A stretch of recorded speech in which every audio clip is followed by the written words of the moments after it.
Tú pones el café, nosotros la ciencia. Abrimos la cafetería virtual de la UFRO para hablar sobre el universo y el mundo que nos rodea, porque el café sabe mejor con ciencia. Aquí comienza un nuevo capítulo del Café Científico UFRO. Conducen Antonieta Silva y Alex Seguel.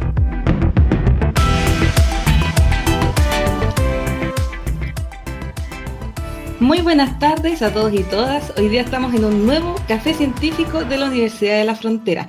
Hoy día tenemos cosas súper interesantes que vamos a ir revisando. Tenemos invitadas de nuestra universidad, Cápsula Explain, ¿cierto? Pero antes que todo, obviamente vamos a saludar a Alex. Hola Alex, ¿cómo estás? Hola Antonieta, muy bien, gracias, saludarlos y saludarlas también, bienvenidas a ya creo que es el quinto Café Científico que tenemos este ciclo 2021, en este espacio que tenemos en la UFRO para acercar la ciencia y la tecnología a la comunidad a través de UFROvisión.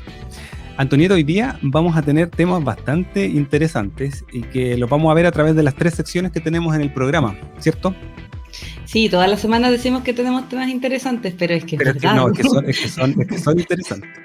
Sí, tratamos de buscar igual cosas que sean interesantes para todos y que también nos ayuden a conocer un poquito más el quehacer de nuestra universidad y también de otros científicos de otras casas de estudio.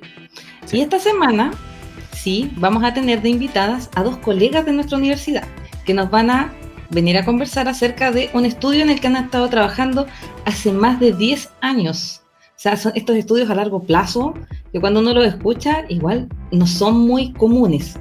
Y además es un estudio que está con una parte internacional y así que nos van a empezar a contar acerca de ello.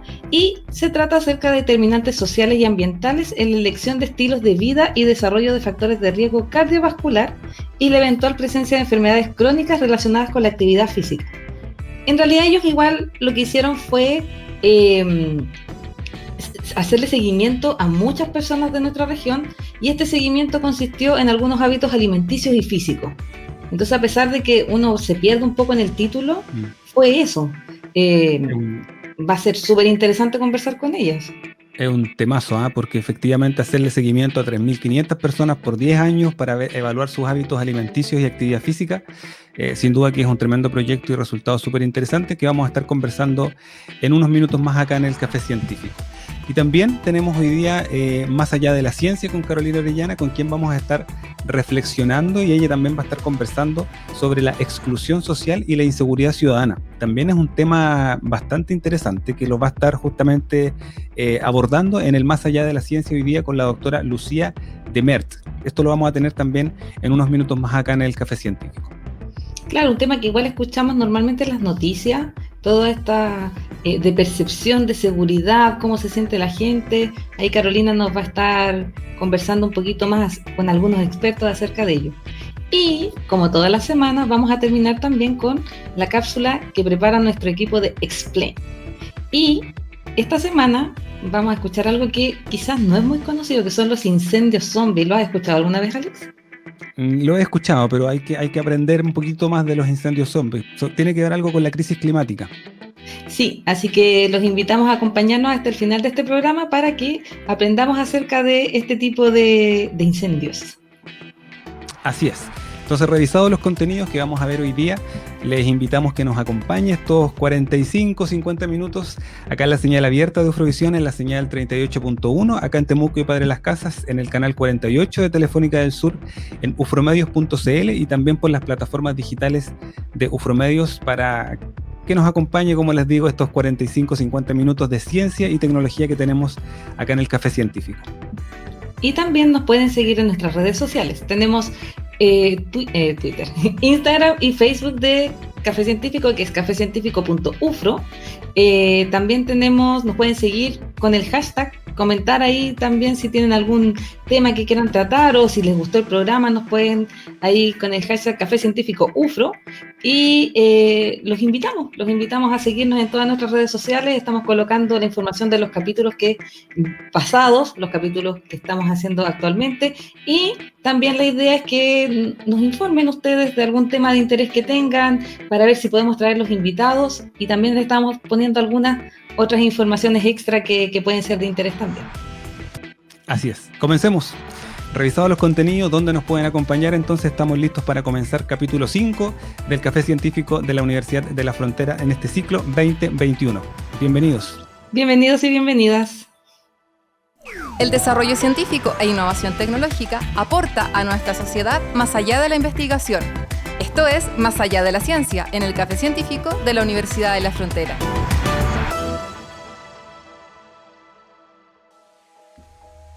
Y ahora vamos a comenzar con el bloque Más allá de la ciencia de esta semana. Bienvenida, Carolina. Muchas Hola, gracias. Carolina. Muchas gracias por la invitación nuevamente. Y como yo ya les dije, siempre voy a estar hablando de que los temas son interesantes. Esta semana conversamos, sí, pero esta semana conversamos con Lucía Damer. Ella es doctora y es doctora en planificación, fíjense, en la Universidad de Holanda, y está trabajando aquí en Chile como profesora asociada en la Universidad de Santiago. Y contarles que hablamos sobre exclusión social, pero principalmente vimos el tema desde cómo se sienten aquellas personas que están clasificadas en un nivel socioeconómico mucho más bajo, y cómo también pensamos en la seguridad desde una manera más global, desde el tener una vivienda, desde el no sentir temor al enfermarte, por ejemplo, a que vas a tener que endeudarte y hipotecar tu casa para eso, a que vas a tener trabajo, a que, por ejemplo, tienes una locomoción colectiva cerca de tu casa. Así que le dimos una vuelta a la seguridad, no solamente hablamos de seguridad en términos de robos y cosas así. Así que los invito a escuchar Más allá de la ciencia con Lucía Damer. Entonces vamos aquí ahora con este bloque y conversamos al final también. Sí, nos vemos.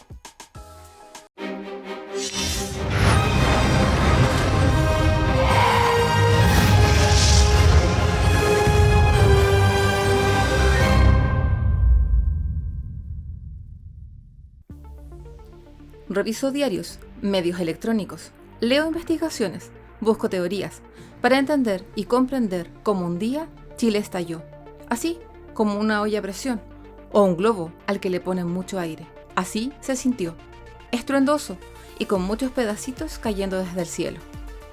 Pobreza, violencia, desigualdad, inseguridad, peleas, dolores.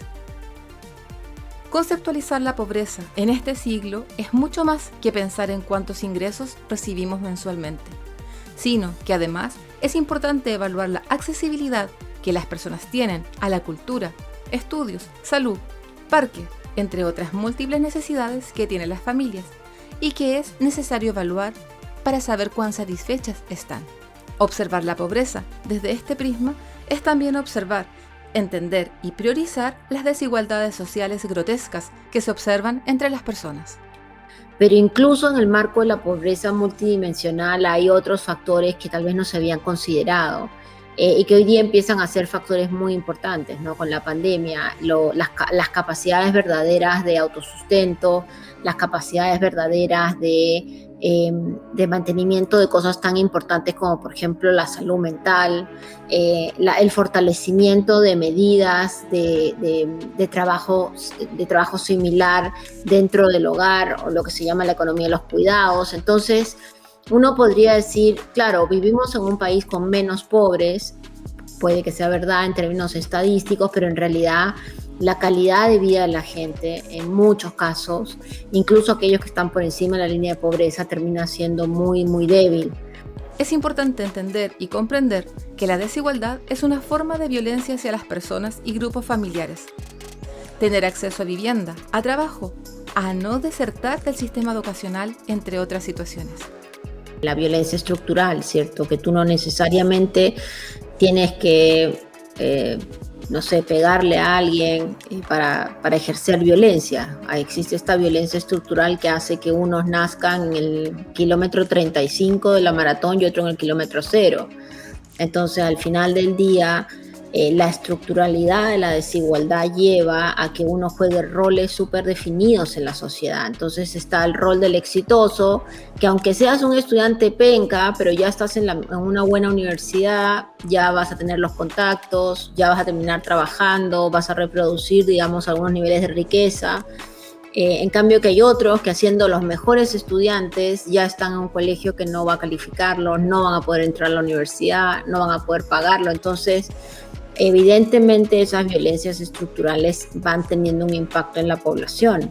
Por otra parte, hemos visto que frente a la percepción de pobreza y desigualdad que tienen las instituciones, han llevado a que la ciudadanía pierda la legitimidad y la credibilidad en ellas, lo que ha generado que niveles de frustración y agresividad empiecen a expresarse por parte de los ciudadanos.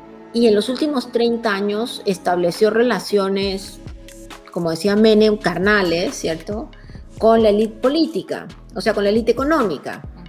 Entonces, efectivamente, si tú tienes una élite política que tiene raigambres familiares con la élite económica, y por 30 años asume, o 40 años asumes que en el seno de la comida del domingo puedes tomar decisiones que van a impactar en el país, y que así se hacen las cosas nomás, tú consolidas un grupo de decisión muy sectario, muy cerrado, muy poco abierto a la diferencia, y por otro lado, fortalece la idea que la ciudadanía tiene que dedicarse a su propio negocio y que no se preocupe que la política la manejan los expertos. Finalmente, es importante mencionar que así como debemos pensar el concepto de pobreza, mucho más amplio que solo los ingresos, también debemos ampliar la mirada y las estrategias cuando hablamos de seguridad social. No podemos solo pensar que este concepto está relacionado con las policías o con evitar actos delictivos. Muy bajos niveles de inversión en los temas de prevención. Tienes limitados éxitos en la coordinación interinstitucional. Tienes un abandono del sistema carcelario, que debería de ser no el lugar donde uno va a encerrar a la gente, sino el lugar donde uno trata de que la gente llegue lo menos posible y cuando salga a recuperar esos problemas estructurales. Tienes unas policías que tienen importantes niveles de autonomía. Entonces, bajo esos criterios, y después, otra cosa que es importante, que tienes una ciudadanía que se ha acostumbrado al discurso autoritario. Entonces, no es solamente que la política no hace su pega, que también, pero sino que le es políticamente muy rentable ofrecer más penas, más condenas, más cárcel, más policías, más facultades, porque eso es lo que también la ciudadanía en el fondo espera, ¿no? Entonces es un proceso muy de ida y vuelta en la conversación política-ciudadano. Y eso nos tiene que llevar nuevamente a revisar la forma como hacemos seguridad, qué entendemos por seguridad ciudadana, ¿cierto? Y cuáles son los roles de las diferentes instituciones. No observar que hoy en día muchos ciudadanos sienten inseguridad sobre no saber si podrán pagar sus deudas a fin de mes, o no saber si podrán acceder a tener una vivienda, o que enfermarse no signifique endeudarse para el resto de su vida. Reflexiono que debemos ver la vida no solo por partes, sino como un todo. Esta parece ser la estrategia que nos ayudará a contribuir en el bienestar comunitario de la ciudadanía.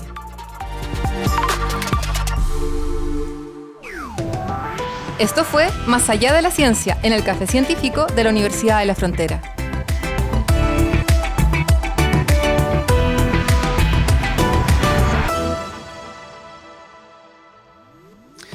Un tremendo tema, Carolina, el tema de la inseguridad ciudadana, y no solamente vista desde la parte policial, sino que además con otras variables que justamente van generando estos descontentos probablemente en la población, y que tú lo abordaste con la doctora Damert.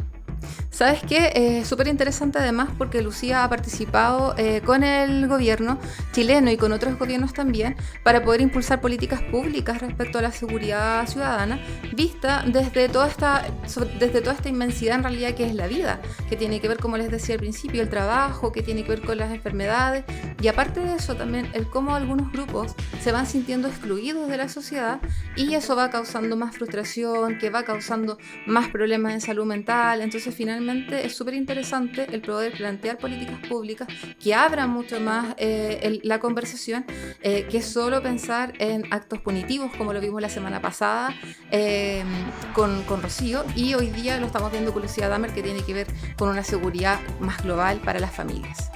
Así que súper interesante, los invito a escuchar el podcast completo porque está muy interesante con Lucía Damert. Ella le da otra mirada, hablamos también sobre narcotráfico, entonces ella le da otra mirada completamente distinta a lo que hoy día está ocurriendo y a las políticas públicas, cómo se pueden bajar. Así que los invito a escucharlo.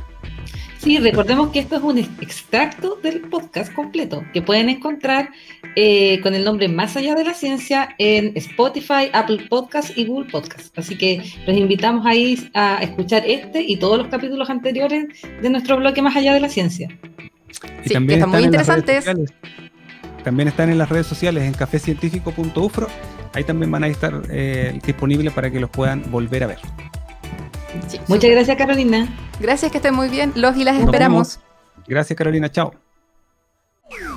Llevamos la ciencia hasta tu hogar.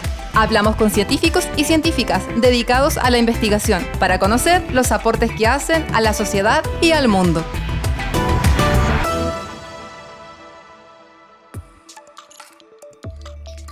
Y ahora cambiamos completamente de tema.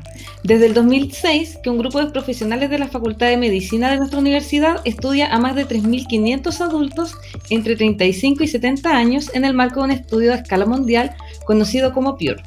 La razón, indagar las determinantes sociales y ambientales en la elección de estilos de vida y desarrollo de factores de riesgo cardiovascular y la eventual presencia de enfermedades crónicas.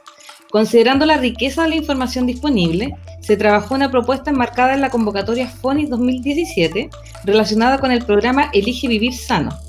En este contexto, se reconoce la importancia que tienen los estilos de vida saludables y cómo estos contribuyen a disminuir la carga de enfermedad del país.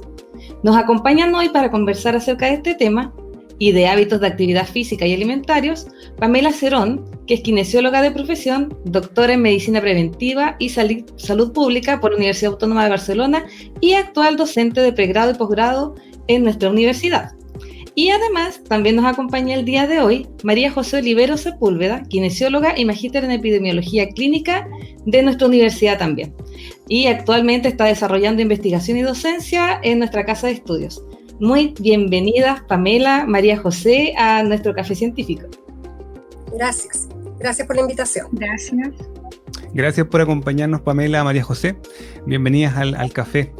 Es un tema interesante, además que la misma pandemia también nos ha hecho ir viendo justamente la importancia de la actividad física, sobre todo en este tiempo de confinamiento, pero partamos desde el comienzo. Ustedes vienen desarrollando un estudio ya desde hace algunos años que justamente tiene relación con los hábitos de actividad física y probablemente también con los patrones de alimentación en una población objetivo que es de la región de la Araucanía. Pamela, si pudiésemos comenzar, que nos contextualices un poco cómo surge además este proyecto y cómo se fue desarrollando para finalmente llegar a tener una caracterización probablemente de estos hábitos de actividad física y alimentación. Mira, bueno, este es parte de un estudio, como comentaba muy bien Antonieta, es un estudio de escala mundial, es un estudio que se realiza en más de 22 países en el mundo, países de distintos niveles de ingreso, y que nosotros participamos en primera instancia por invitación como universidad y con, digamos, por las relaciones que tenemos con la Universidad de McMaster en Canadá, que es la que organiza este estudio mundial. Esto significó que nosotros en Chile, y específicamente en la región de la Araucanía, partiéramos el 2006 reclutando a esta población de más de 3.500 participantes adultos, y lo fuimos siguiendo en el tiempo, en una primera instancia como parte de este gran estudio, pero después nos fuimos dando cuenta de la riqueza que tenía toda la información, de todo lo que nosotros íbamos recolectando, cosas que pasaron en el tiempo, o sea, del 2006 a la fecha han pasado muchas cosas, antes del 2020 muchas cosas, después del 2020 sabemos que otras que nos tienen aquí a todos encerrados, ¿cierto? Pero pasaron muchas cosas a nivel político, a nivel del entorno, y nosotros dijimos, bueno, si este estudio está recopilando tanta información, podemos tener información, y esa es una de las gracias de este gran estudio, que podamos tener información que también nos sirva a nivel local. Y ahí fue que en una de las convocatorias de FONIS en el año 2017 abrieron una línea específica para evaluar algo del sistema Elige Vivir Sano y la implementación de políticas. Y nosotros dijimos, bueno, tenemos datos de toda esta gente que la hemos seguido durante todo el tiempo y veamos si ha cambiado o no de alguna manera estos hábitos específicamente de alimentación y de actividad física. Así es como se origina, y nosotros tenemos una población en la ciudad de Temuco y también en sectores rurales de la región de la Araucanía. Pamela, y este estudio, claro, surge hace 10 años atrás, un poco más incluso, ya están en la etapa de evolución de entrega de resultados. ¿Por qué específicamente estudiar a la población de la región de la Araucanía? ¿Es por un tema también local del estudio en base a dónde está inserta la misma universidad?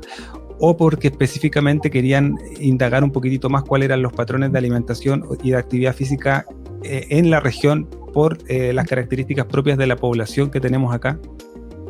La verdad es que es un poco más lo primero, ¿ya? Esto tiene que ver con una colaboración internacional. El investigador principal en Chile para el estudio PURE es el doctor Fernando Lanas, y yo soy la primera coinvestigadora del estudio PURE y la coordinadora del trabajo. Y por un tema práctico, lo que significa ensamblar estas cohortes, la cohorte a nivel mundial son más de 220.000 participantes.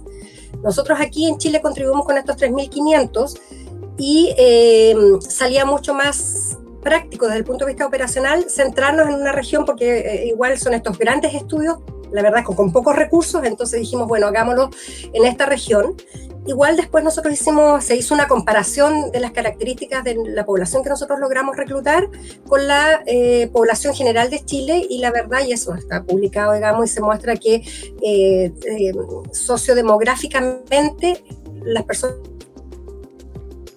que nosotros logramos, aún así, obviamente uno va a poder extrapolarlos más directamente en la población de la región, pero podemos extrapolar a Chile.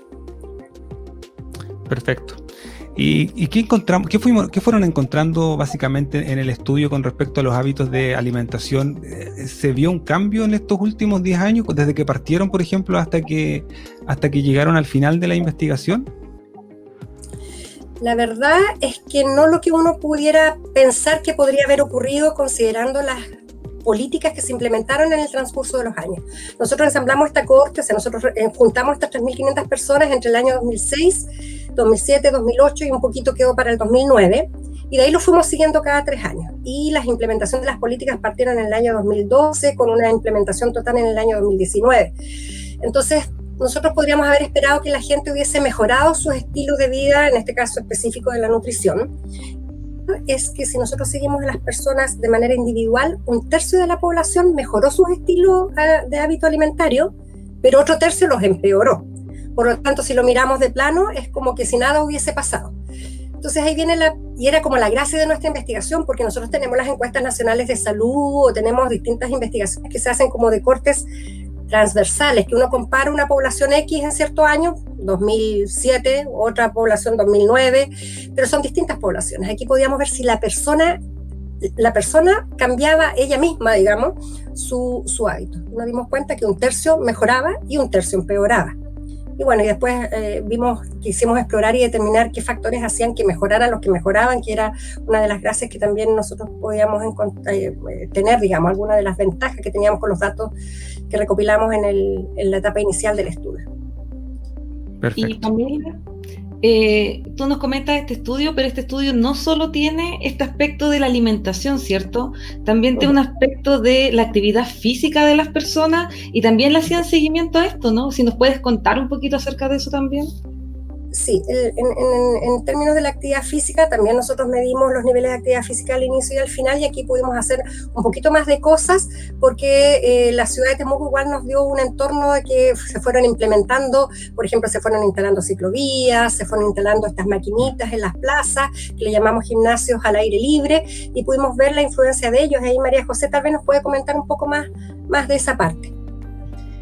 Sí, bueno, en términos generales, como les contaba Pamela, grandes cambios no hubieron, tal vez como esperábamos, específicamente relacionado a la actividad física de estas mismas personas que estábamos siguiendo, de la población que es de Temuco. En realidad no contamos para este análisis de actividad física la población rural del estudio PURE. Un 30% de las personas cambió a lo largo del tiempo. Ya tampoco es un porcentaje tan alto, cambió. Y lo que nosotros más esperábamos, obviamente, es un cambio positivo en la actividad física, ¿cierto? Que se vuelvan más activos a lo largo de los años, y eso solo lo hizo un 15% de la población, ¿ya? El resto de la población se mantuvo en su nivel. No quiere decir que sea malo, sino que el que en un inicio era activo, a lo largo del tiempo mantuvo su estilo, ya siguió siendo activo, y los que no eran activos, ¿cierto? Más sedentarios también, porque medimos las dos cosas, se mantuvieron así durante el tiempo, ¿ya? Y lo otro que comentaba un poco Pame, claro, nosotros esperábamos que por esta implementación de los gimnasios que nosotros les llamamos al aire libre, o ya que se ha ido aumentando la cantidad de kilómetros, por ejemplo, de de ciclovía este cambio fuera mayor. Sin embargo, no es negativo, aunque sea poquitito, es positivo, ya, pero tal vez uno esperaría que hubiese sido mayor. Y recordar que esto es en población adulta, ¿ya? Entonces también es una población adulta y adulta mayor, por lo tanto no están aquí incluidos los niños, que es donde es un grupo donde se interviene fuertemente, ¿cierto?, en la actividad física, ni tampoco los jóvenes. Esto es una población adulta mayor, la que nosotros hemos ido siguiendo y en las cuales evaluamos este resultado. Claro, como dices tú, en los últimos años se han implementado el Elige Vivir Sano, vemos en todas las plazas estos como gimnasios, pero en realidad el estudio tampoco muestra que hay alguna relación. ¿Pudieron sacar, o no sé, preguntando aquí desde como todo el público que nos está observando ahora, ¿qué pueden decir? O sea, con las políticas que se han tomado, ¿ustedes creen que se necesitan más exactamente para este público? Porque claro, muchas de ellas también han sido más para los niños. Por ejemplo, estaba esto de los sellos y que todos los adultos decían, yo lo he comido toda la vida, voy a seguirlo comiendo, ¿por qué no? Pero a los niños sí les impactaba más, porque uno veía niños en el supermercado y decía, papá, este no, porque mira, tiene más sellos. Entonces, no sé, ¿qué proponen o qué ven ustedes que se podría llegar a hacer para incentivar esta mejoría para esta población, que en realidad sí, es más porfiada también?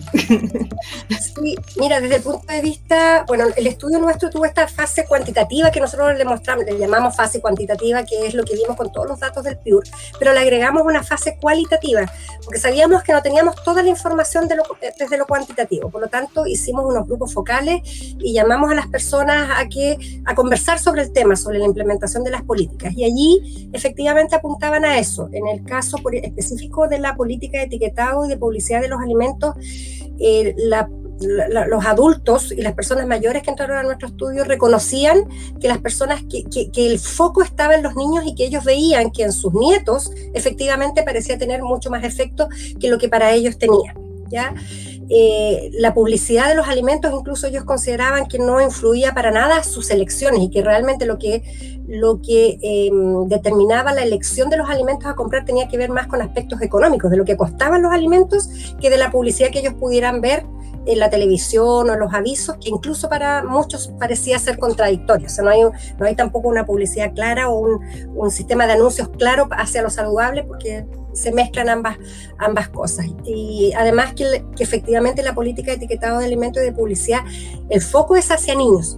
Entonces, efectivamente nosotros podíamos ver que en estas personas realmente no podría haber afectado tanto, y ellos manifestaron que así fue, pero que veían que en los niños parecía tener mucho más efecto. ¿Ya? Y hay otros estudios a nivel nacional que están mostrando, digamos, que pareciera haber un efecto, y de hecho la política nuestra tiene sus ventajas y está siendo considerada por otros países desde el punto de vista alimentario. Lo que pasa es que también nosotros evaluamos a las personas, digamos, muy encima de la implementación. Entonces hay que esperar, y nosotros seguimos monitoreando la cohorte, así que nosotros en un tiempo más también vamos a poder ver si hay un efecto más a largo plazo, más positivo, que era lo que uno podía esperar. Desde el punto de vista de actividad física, María José, no sé si ahí puedes complementar. Bueno, sí, complementar solo con un análisis un poco más pequeño que nosotros hicimos relacionado a la actividad física, que nosotros nos preguntamos un poco en qué medida los cambios que podíamos observar durante este tiempo podían atribuirse de alguna medida a algunos factores que son más relacionados a la persona o también más relacionados al contexto en donde nosotros poníamos, y sabemos que dentro del contexto están estas plazas o las intervenciones que nosotros creemos que el gobierno hace o a través de la municipalidad está haciendo también. Y en realidad hubo un hallazgo bastante interesante, porque nosotros pudimos observar que disponer de estas plazas al aire libre o de estos gimnasios al aire libre aumentaba bastante la posibilidad de que las personas cambiaran positivamente a hacer actividad física durante el tiempo, ¿ya? Y aunque realmente el estudio no vio si cada persona iba y utilizaba el gimnasio, este análisis fue ajustado también por algunas características del barrio, algunas características individuales, y aún así siguió mostrando que en los barrios de Temuco, en donde había un número mayor de gimnasios, que nosotros les llamamos un número suficiente por la cantidad de espacio, la gente a lo largo del tiempo se cambió de mejor manera, se volvió más positiva, por decirlo así, más activa a lo largo del tiempo. Así que eso fue un hallazgo en cuanto a lo cuantitativo que nos indicaría igual que estas intervenciones en el barrio están teniendo algún efecto. Ahora, bien, complementado con lo que dice la literatura o con la parte cualitativa, los adultos también requieren y necesitan muchas veces guías para poder utilizar estos gimnasios, ¿ya? No es solamente ponerlo, ¿cierto? Y con esto esperamos que nuestra comunidad cambie, sino que también es necesario que se eduque en este sentido y que también se acompañen y que se puedan utilizar. Más aún, María José, sobre esto te quería preguntar más en detalle, si es que efectivamente el proyecto solo evaluaba o el proyecto también proponía algunas acciones concretas como para poder ir evaluando los cambios en el tiempo. Pero las quiero invitar a que nos esperen 2 minutitos porque tenemos que hacer una pausa, pero ya después de la pausa podemos seguir conversando. Estamos con Pamela Cerón y con la investigadora también de la Facultad de Medicina, María José Oliveros, hablando sobre hábitos de actividad física y alimentación en base a un proyecto FONIS que desarrollaron acá en la universidad. Volvemos enseguida.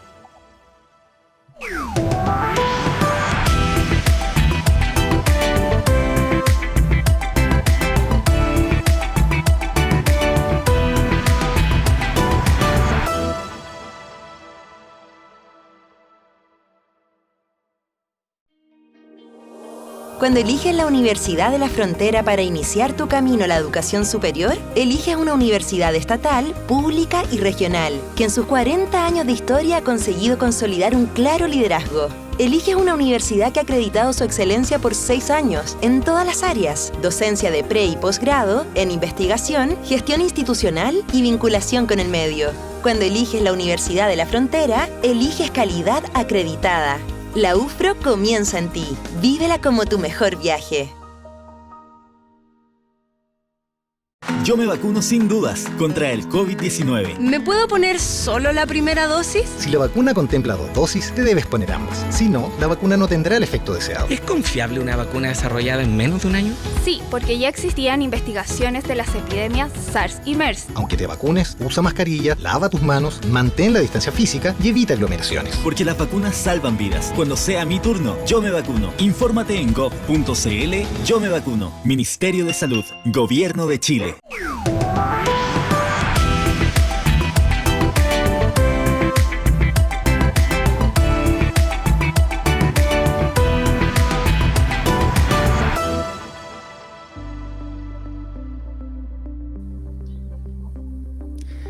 Estamos conversando con María José Oliveros y con Pamela Cerón, investigadoras de la Universidad de la Frontera. Estamos hablando de los hábitos de actividad física y algunos hábitos también de alimentación sobre un estudio que trató justamente estos temas a través de un proyecto FONIS que se evaluó acá en la Universidad de la Frontera, un proyecto que se desarrolló acá en la Universidad de la Frontera. María José, estábamos hablando justamente de cómo educar también, cómo ir haciendo este seguimiento, pero desde lo que está ocurriendo también, no solamente en comportamientos personales, sino que de repente en el contexto, como tú también nos decías. Y en ese sentido, ¿el proyecto hacía el seguimiento solo al comportamiento personal de cada uno o también tenía relación con ir realizando actividades que fortalezcan, por ejemplo, o que incrementen la realización de actividad física o que mejoren los hábitos de alimentación? ¿Tenía también este lado o era solamente hacer el seguimiento en base al comportamiento personal de cada persona? En general, cuando uno está estudiando un área, va por etapas. Nosotros en realidad con este estudio estamos en la etapa de levantar la información para poder conocer nuestra comuna y conocer nuestra región y el comportamiento de nuestros adultos. ¿Ya? Así que hasta ahora nosotros pudimos ver el comportamiento de los adultos, pero algo que quiero destacar es que como esta investigación está en el contexto de un estudio FONIS, una de las ventajas de esto, y que es una parte que viene después de la investigación, que tiene que ver con cómo nosotros entregamos estos resultados, ¿cierto?, a las autoridades o a quienes puedan tomar decisiones importantes con ellos para que puedan tomar, ¿cierto?, decisiones de manera informada. Entonces, algo que el FONIS nos permite también es poder devolver estos conocimientos. Nosotros, hay algunos aspectos administrativos casi que te obligan a hacerlo, pero nosotros también hemos tenido durante el estudio mayor contacto con la municipalidad. Ellas estaban preocupadas de cuáles fueron los resultados y se les ha devuelto, y obviamente uno espera siempre ir trabajando en una línea, ¿cierto? De poder ir utilizando esto, luego, bueno, encontramos tal cosa, cómo podemos intervenir e ir mejorando finalmente en la población. Perfecto. Pamela, nos decías también con respecto a la alimentación que al parecer no hay mucho cambio. En estos 10 años parece que no se notó mucho la diferencia entre los hábitos de alimentación. Han pasado muchas cosas, también tú misma lo decías, en estos 10 años. Pero ¿a qué se puede deber efectivamente eso? ¿Tiene que ver con algo más cultural, propio nuestro, que efectivamente escapa un poco a lo que se está realizando como estrategias para poder mejorar los hábitos de alimentación? Yo diría que hay dos cosas fundamentales que podrían explicar los hallazgos. Una es que, como decía María José, o Coté, como le decimos en la intimidad, ¿cierto? En la amistad, nosotros estudiamos personas adultas. Ellos ingresaron, los menores tenían 35 años y los seguimos más de 10 años. Por lo tanto, el promedio de edad aumentó en 10 años y algo de la población, de 50 a 60 y tantos años, ¿ya? Y es sabido que las personas, a medida que aumenta de edad o envejecemos, vamos comiendo menos. Y de hecho se mostró que la ingesta disminuyó en el tiempo, en general, de proteínas, por ejemplo. La gente comió menos proteínas en el tiempo, ¿ya? Entonces, está por un lado eso, que se podía explicar los cambios que la población, como se llaman las mismas personas, envejecieron. Y por otro lado, que la implementación de la política, si bien es cierto, la ley de publicidad y etiquetado se promulgó el 2012, se implementó escalonadamente, con mucha discusión, con mucho trabajo, también muy informada por evidencia, y eso hay que destacarlo, que tal vez hizo que fuera lento, pero seguro, vamos a ver en el futuro. Y la última etapa de implementación fue exactamente el año 2019, y nosotros terminamos, la última evaluación que hicimos, la hicimos entre el 2018 y el 2019. Por lo tanto, nosotros pensamos que el efecto de la ley propiamente tal o de la política no es visible todavía en esta población y en otras. Seguramente nosotros, como te decía, en el mismo estudio en el futuro podríamos verlo. Hay un estudio que se hizo en Santiago, un grupo que trabaja, que es parte del INTA, que mostró y evaluó esto de la etapa que se llama la etapa del cambio, ya de la precontemplación, de la preparación, y qué tanto estoy dispuesta a cambiar. Y nosotros calculábamos que cuando nosotros hicimos las últimas encuestas, en realidad nuestra población estaba recién en la precontemplación, como observando la ley, tal vez la ley recién viniendo. Entonces, creo que eso influyó en los resultados, y eso exige de alguna manera seguir monitorizando a esta cohorte y ver qué pasa en el futuro. Es interesante porque finalmente María José también lo mencionaba, el hecho de que el estudio está entregando antecedentes como para posteriormente entregar estos resultados a quienes finalmente tienen que tomar decisiones, porque uno dice, claro, uno puede tomar la conciencia de mejorar los hábitos de alimentación o de incrementar la actividad física, pero probablemente solo no lo va a hacer, y sin ninguna estrategia desde la política pública tampoco. Entonces yo creo que eso es importante, porque aquí ya hay evidencia que en general en un tramo de 10 años una población objetivo de la región de la Araucanía no cambia sus hábitos de alimentación y no cambia los patrones de actividad física si es que no hay una intervención mayor pública para poder realizar este cambio. Eso debería claramente cambiar, porque efectivamente esto también tiene después aristas que tienen que ver con enfermedades crónicas, con temas de enfermedades cardiovasculares, que también un poco ustedes lo están deslizando dentro de los resultados, ¿cierto?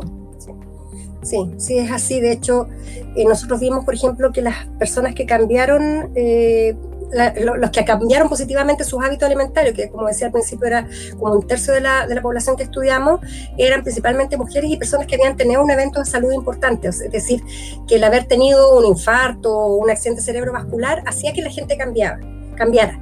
Pero claro, esa no es la gracia. Nosotros queremos que cambien antes de que tengan los eventos mayores que afectan a la salud de la persona, de su familia, y en el fondo la carga de enfermedad del país también.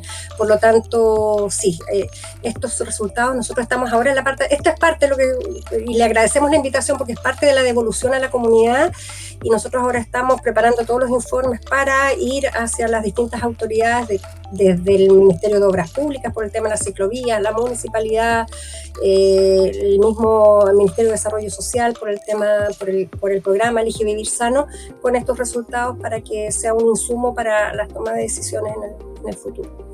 Y que tiene que ver con las personas y que tiene que ver con las políticas. Todos tenemos que, de todos los sectores. Exacto, es una cosa de ambas partes. Y bueno, podemos estar conversando también acerca de todo esto de las políticas a implementar, de cómo la gente cambia o no cambia sus hábitos, ¿cierto? Pero se nos pasó volando el tiempo, ya estamos casi terminando. Pero lo que sí queremos saber es qué va a pasar en el futuro, qué esperan también ahora ustedes con este estudio. Pamela igual nos adelantaba un poco, ¿cierto? Van a estar con la entrega de los resultados, pero siguen otros 10 años más, van a seguir evaluando las mismas cosas, van a integrar más gente. Si nos puede comentar María José desde el aspecto, ¿cierto?, de la actividad física, y Pamela desde los hábitos alimenticios. ¿Qué viene en el futuro para este proyecto? Porque ya me imagino que igual es un proyecto consolidado, lleva más de 10 años, un grupo de personas que están ahí, ustedes haciéndole seguimiento. Si nos pueden contar ahora qué viene para el futuro. Ya, voy a partir yo. Primero, va un poco tal vez relacionado primero al PURE, ¿cierto? Que es esta cohorte que ya viene en seguimiento, porque el FONIX fue un proyecto también que nos ayudó a medir algunas variables más específicas, ¿cierto? A cumplir unos objetivos más específicos. Pero una de las riquezas que nosotros tenemos en nuestra región es tener esta cohorte de personas por tanto tiempo y con mediciones que nos permiten ir conociendo a nuestra población.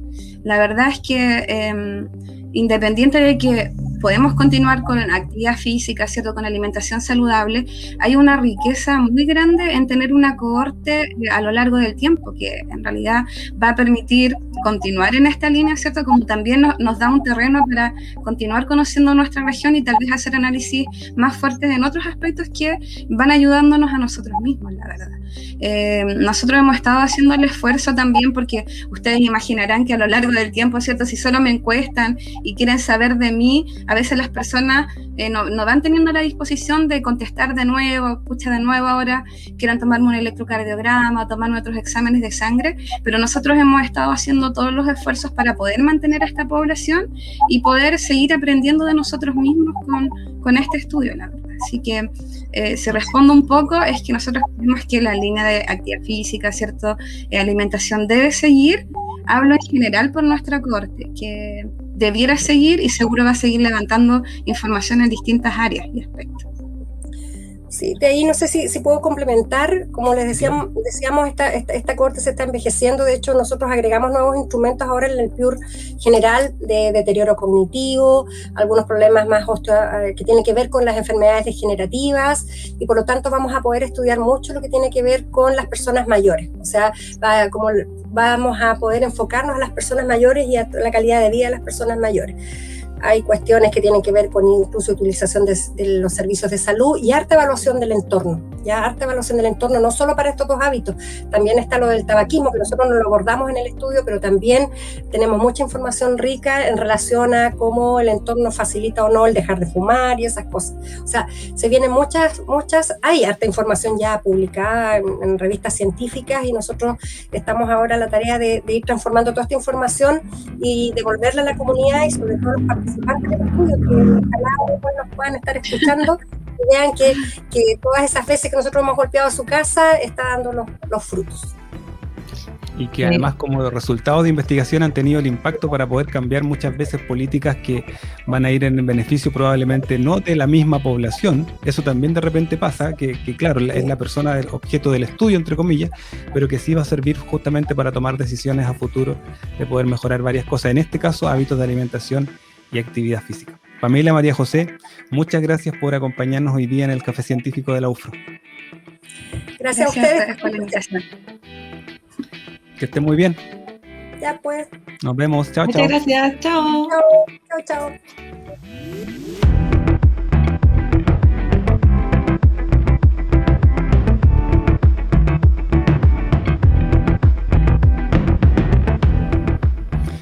Y ya nos tenemos que despedir, pasaron rapidito estos 50 minutos del programa. Queremos agradecerle a quienes nos acompañaron en este 5º capítulo del Café Científico, agradecer también al equipo que hace posible que este espacio pueda llegar hasta sus casas, al equipo del Café Científico, a Carmen Hernández, a Suchil Ramírez, a Carolina Orellana, a todo el equipo de Explain, a la Dirección de Comunicaciones y también a Ufromedios que hacen posible esta transmisión. Así que les invitamos para la próxima semana para que comencemos otro Café Científico acá en la Universidad de la Frontera. Pero antes de terminar, tenemos nuestra cápsula Explain, ¿sí? Que esta semana nos hablará acerca de las consecuencias del cambio, de una de las consecuencias del cambio climático más preocupantes en el Polo Norte, que son los llamados incendios zombies. Son una amenaza cada día más común y son potenciados por esta crisis. Así que, ¿qué son? ¿Cómo funcionan? ¿Por qué son tan peligrosas? Todos esos detalles los vamos a ver ahora en la cápsula Explain de esta semana. Así que con esto terminamos y los esperamos la próxima semana en un nuevo capítulo del Café Científico. ¡Nos vemos! Chao, chao. Nos vemos. A continuación, la cápsula Explain de la semana en el Café Científico de la Universidad de la Frontera.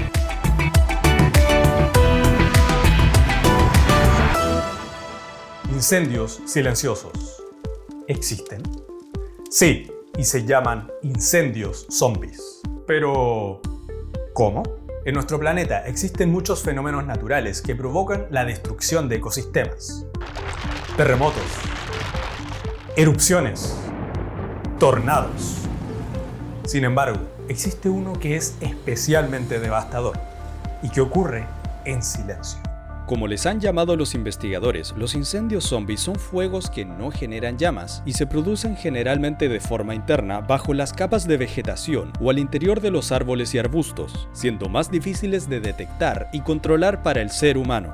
Pero, ¿por qué suceden? Una investigación publicada por la revista Nature descubrió que su ocurrencia está directamente relacionada con el cambio climático, ya que se generan después de veranos largos y calurosos.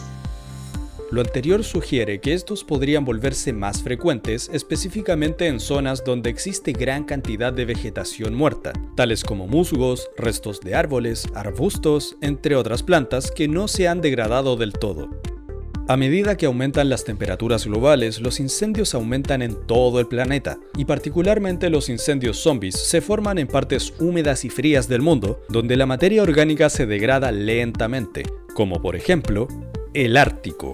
Aunque suene imposible y suene a ciencia ficción, la mayor cantidad de incendios silenciosos en el mundo ocurren en el Ártico.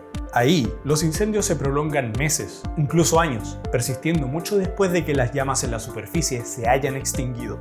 En 2020, los incendios del Ártico liberaron casi 250 megatones de dióxido de carbono, aproximadamente 2,5 veces más que la temporada récord de incendios forestales en California, ese mismo año. La temperatura del mundo sigue en alza, con temporadas de calor cada vez más extensas. Y si a eso le sumamos que en el Ártico existen más de 16.000 kilómetros cuadrados de material en degradación, combustible ideal para los incendios zombies, el panorama es muy desalentador. El daño que los incendios zombies causan en el ecosistema es de alto impacto, por lo cual todas y todos debemos colaborar en la protección del medio ambiente con acciones que ayuden a contrarrestar los efectos del cambio climático y así cuidar nuestro único hábitat.